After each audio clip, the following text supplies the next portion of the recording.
Well, I think the pandemic saw sways of a new generation of investors who had been traditionally used to natively digital services, looking at how financial services could be better and more adaptable to their specific needs. And this is a sector that is massively growing at the moment as we look at the Amazonization of asset management and how to capture the hearts and minds of the next generation of investors. I think there needs to be a massive investment in technology throughout the entire, if you like, investment life cycle. So how you acquire a client, how you get the client interested, how you understand their needs, how you tailor an investment approach that absolutely coalesces with what they're looking for in terms of their short, medium, and long-term goals, and ultimately make that client experience for them much more pertinent, much more engaging, and actually much more customized and personalized to their own individual needs.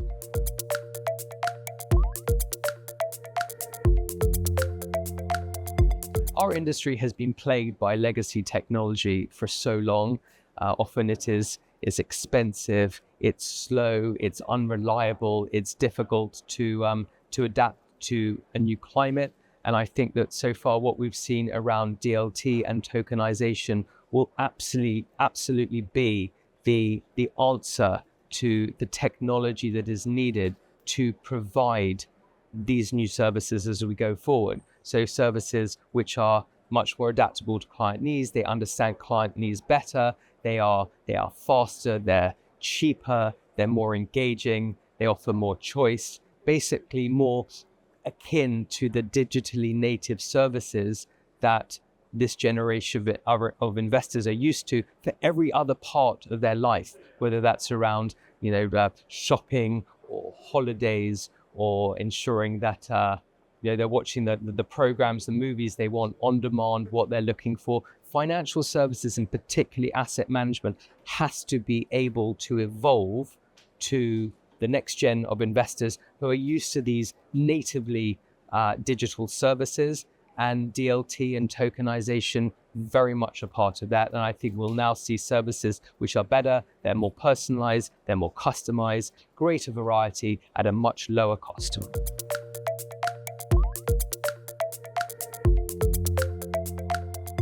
I think we're seeing the adoption now.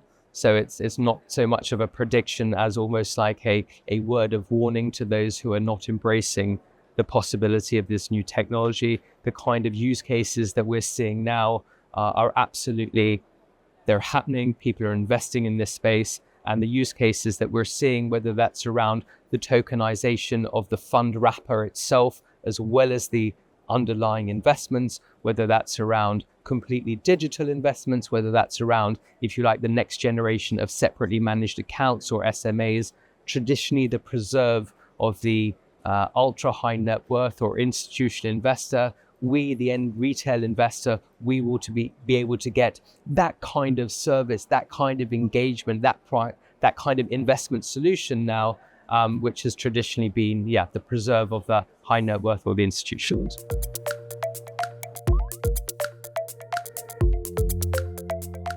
There has to be good collaboration between the industry as well as the regulatory bodies in countries like the UK, Singapore, etc. We're seeing fantastic collaboration between industry participants and the industry bodies like the IA or the regulatory bodies. And it has to be a partnership. There has to be collaboration in order to really speed up the adoption of these new kind of digital investments powered by DLT.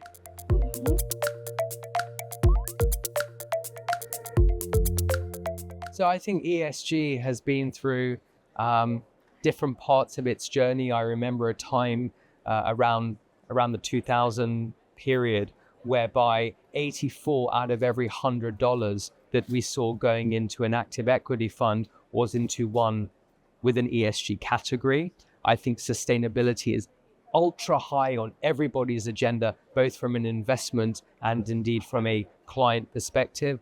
2023 was a very difficult year for ESG funds, massive outflows, 2024, for the first 4 or 5 months, or certainly the first 4 months, we've seen flows very much back into the industry, back into ESG. Now, we know a lot of that has been dominated by US ESG or US equity funds with an ESG label, ESG category. Much of that has been driven by the popularity of US tech stocks, like somebody like Nvidia.